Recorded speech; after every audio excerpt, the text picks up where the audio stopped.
আসসালামু আলাইকুম। আজকে রাজশাহী জেলার বাঘা থানায় কলাবাড়িয়া গ্রামে ঘটে গেল একটি খুবই মর্মান্তিক দুর্ঘটনা। আগুন লেগে একটা পরিবারের তাদের বাসস্থানের কোনো কিছু অবশিষ্ট পড়ে নেই, শুধু পড়ে আছে ছাই।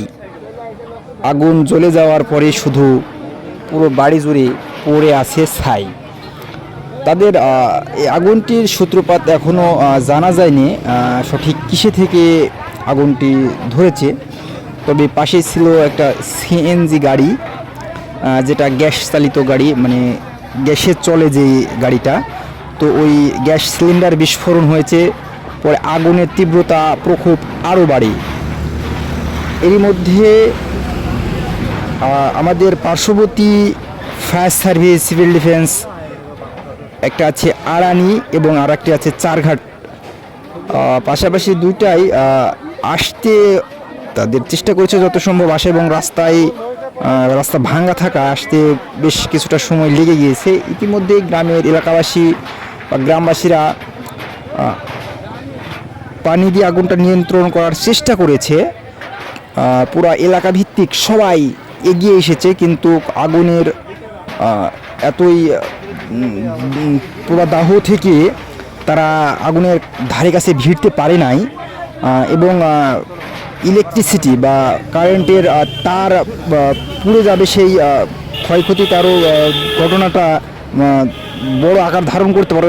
সেই দৃষ্টিকোণ থেকে লোডশেডিং হয়েছিল বা বিদ্যুৎটা তারা বন্ধ করে দিয়েছিল পল্লী বিদ্যুৎ সমিতি থেকে। সেখান থেকে মোটর চালিত পানিটা বা আমাদের বাসাবাড়িতে যে মোটর ব্যবহার করা হয় সেই পানিটাও বন্ধ হয়ে যায়, ফলে ঘটনা আরও ভয়াবহ হয়ে ওঠে এবং ঘটনাটি খুবই দুঃখজনক। পরে ফায়ার সার্ভিস এসে আগুনটা নিয়ন্ত্রণ করেছে, এবং দেখতে পাচ্ছেন আপনারা যে বাসার যেই গোপন যে আমাদের এলাকাতে বলি গুপ্তধনগুলো রাখা হয় একটা বাক্সে, কিংবা সেটা কাঠের বাক্স হোক বা লকার হোক, আমাদের গ্রাম্য ভাষায় এটা বাক্স বলি। তো সেটা পর্যন্তও অবশিষ্ট নেই, সেটাও পুড়ে ছাই হয়ে গেছে। যে পুরোটা ঘর শুধু পড়ে আছে ছাই। দেখুন আপনারা, পুরো পড়ে আছে শুধু ছাই। কত বড় একটা ভয়াবহ দুর্ঘটনা। আর এই যে সিএনজি গাড়িটা, এই গাড়িটা ঘরের বাহিরে ছিল, এই গাড়িটারও কিছুই অবশিষ্ট নেই। শুধু মানে মানবদেহে যেমন কঙ্কাল মাংস পড়ে গেলে শুধু কঙ্কাল থাকে, সেমনি এই গাড়িটারও শুধু ঠাটটা পড়ে আছে, বিধ্বস্তর মতোই ঠিক। পুড়ে শুধু সমস্ত কিছু ক্ষয়ক্ষতি হয়ে শুধু গাড়িটা ঠাটটা পড়ে আছে। তো এটা একটা বড় ধরনের দুর্ঘটনা, বা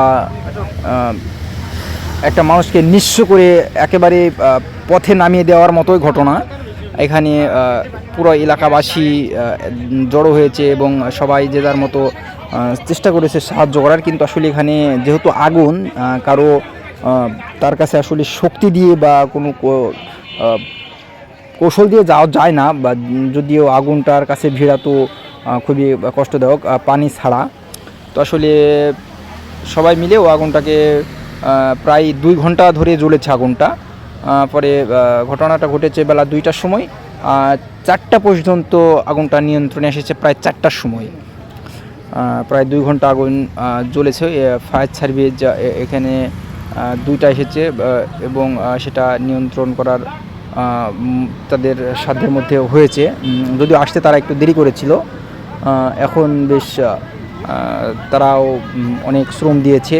সিভিল ডিফেন্স এটা চারঘাট থেকে এসেছে, যদিও আমাদের সেন্টার বাঘ আড়ানিতে পড়ে। তো সেটা আসলে এখানে বলে যে যেটা কাছে সেটাই তারা দ্রুত চলে আসে। যখন আমরা 999-এ ফোন দিই তখন তো তারা জিজ্ঞেস করে যে কোন স্টেশন কাছে হবে, কাছেরটা জানালে তারা সেটা দেখে চলে আসে, এটা আপনারা জানেন। এবং আপনাদের সকলের প্রয়োজনের তাগিদে এটা আপনাদেরকে জানিয়ে রাখা, যে মানুষের জরুরি প্রয়োজনে